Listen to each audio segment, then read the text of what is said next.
Ini terjadi longsor.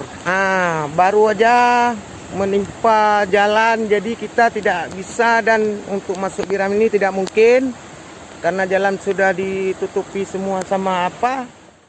Jadi sementara kita tidak bisa lewat dulu.